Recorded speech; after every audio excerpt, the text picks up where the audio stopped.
isang driver dyan. Ulang ka to, bulto ka rito.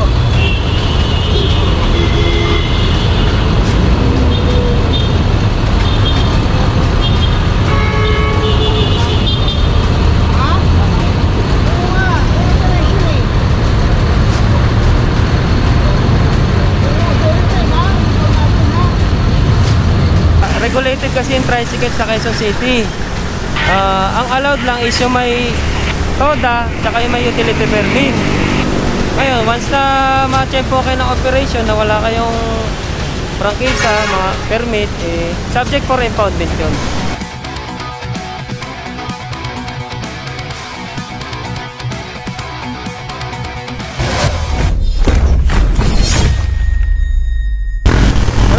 Ito, impounded po ito.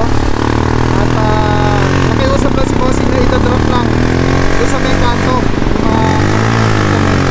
yung mga gamit na ito. Mabigat tulak namin. At the same time dito mga puro huli rin po.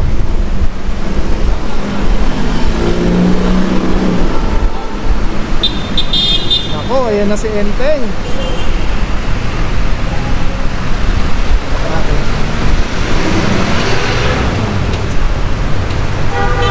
Ito po yung viral, oh. Officer Gallo sumusulong sa paa. Okay. Ate sa tuto boss, ha? Officer Gallo sa ulo mga boss. PRD. Alright mga puro, impound bali luma. Alright, let's go. Ay mga puro, ayan na si Enteng. Malakas-lakas to, bossing.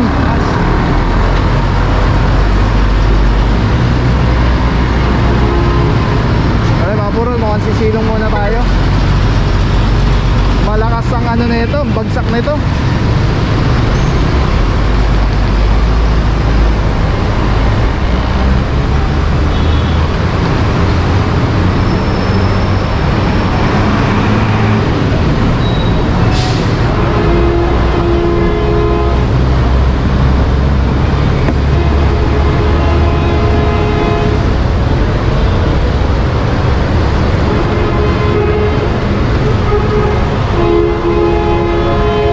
Mga puro, try natin umikot ng umuulan para makita nyo yung itsura ng kalsada ng Quezon City during typhoon. Siyempre mag-ano muna tayo, kapote.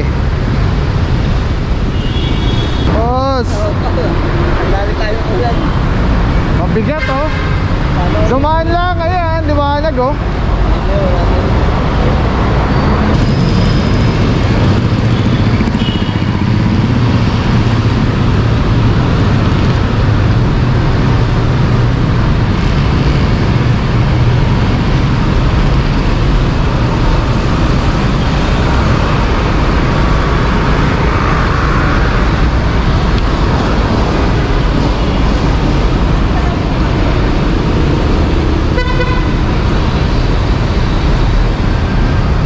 Mga puro, tingnan natin kung hanggang saan tayo aabot, ano.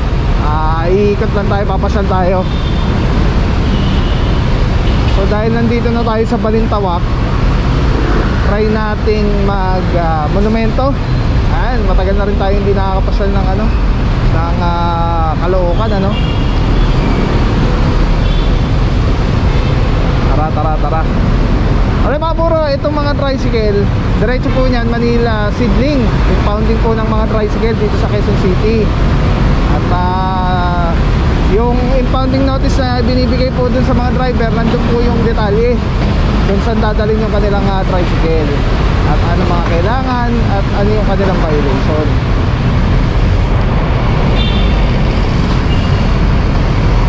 Kaya naman again, paalala, dito po ano, sa Quezon City, dalawa lang ang pinapayagan. Either lagi tandaan, laging may permit, laging may dokumento. Either may prangkisa, yan yung mga passenger type vehicle na mayroong permit na magpasada, may TODA, may prangkisa. At yung isa naman ay utility type tricycle. Yan naman yung may mga pan-deliver. Yan, katulad na lang nito. Yan. So i-apply nyo po ng ano lagi, permit. Kahit anong bagay naman lagi kailangan nasa legal, ano, pag tayo tatrabaho o magnenegosyo, lagi po yung mayroong mga kaukulang proseso. So sa trabaho, apply ka muna, ganyan. Diyan hindi ka naman pwede magtrabaho na agad na hindi ka naman hired, di ba? Tapos negosyo naman, syempre lagi may mga permit po. Yan. Okay mga puro, palabas tayo ng EDSA. So nandito tayo currently sa likod ng Ayala Malls. Ano nga ito? Vertis North yata, sa Balintawak. Alright, let's go guys. Ano tayo?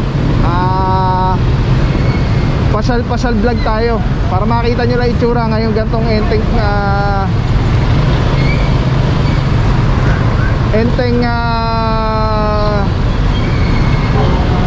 situation. Yes, pasok mo na iso.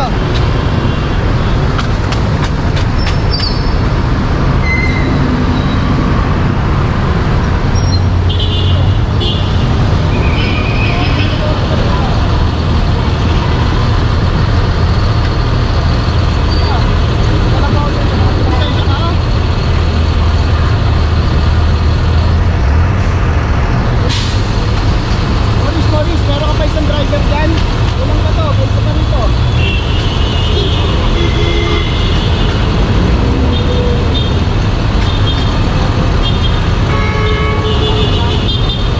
Ha? Oo nga, operation eh. Oo, sorry time ha. Ikaw natin ha. Yan, pasuyo na lang kina Morris.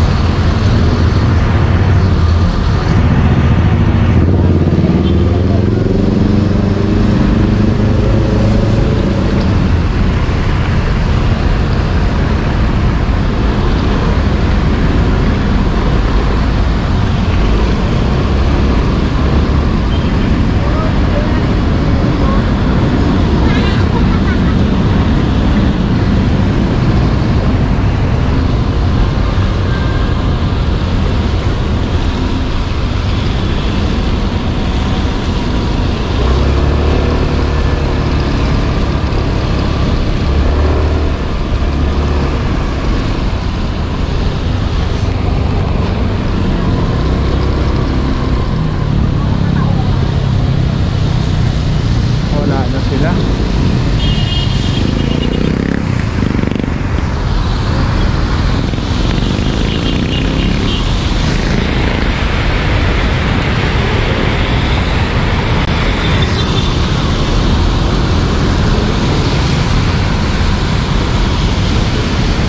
Alright mga puro, nawala na si Bossing. At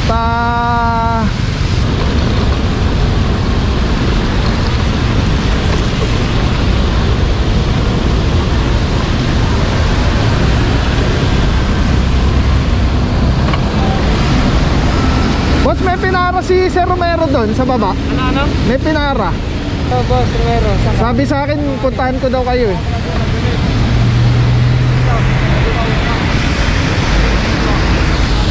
Alright mga puro, ito na yung sa baba kanina, yung napara ni Officer Romero.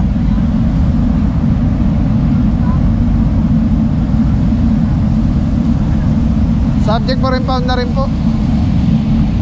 Tapos yung nakisuyo si Bossing, na ibababa lang yung kanyang mga kargamento. Ito, binaba na po dito sa Balintawak Market.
Okay mga puro, again kasama natin TRD, Officer Jesus, saludo mga bossing, Gomez, Bulang, Officer Gallo. So isa, dalawa, tatlo, apat, lima. Alam ko anim eh, anim na tricycle mga puro yung nahuli. Tapos sabi ko rin paul po lahat. Tapos yung tropa ng SOG nauna na po dahil may tasking pa.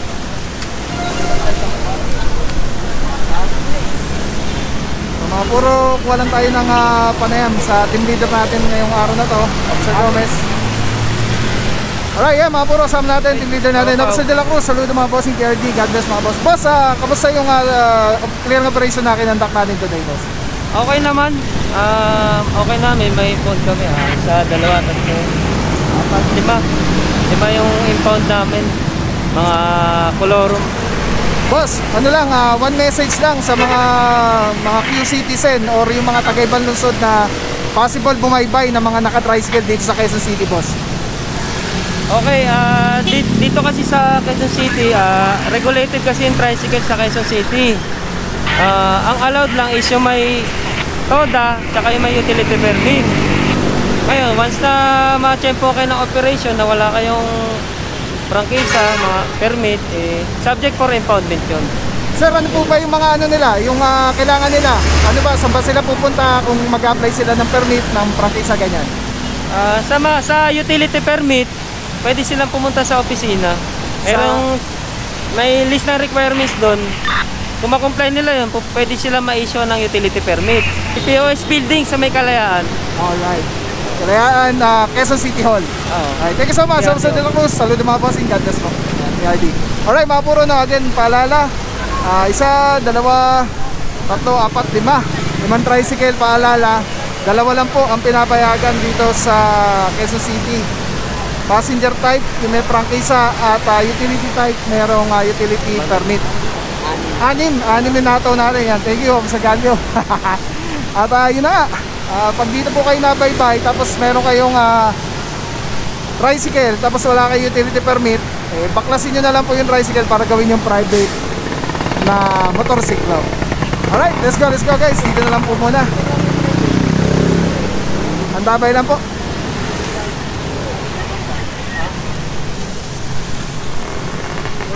Let's go guys, purong pagmamahal.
sa'yo, walang papapaw. So thank you so much sa walang sawang support, tiwala.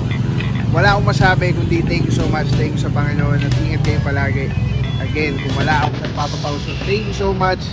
God bless you. Purong pagmamahal. Thank you so much. God bless.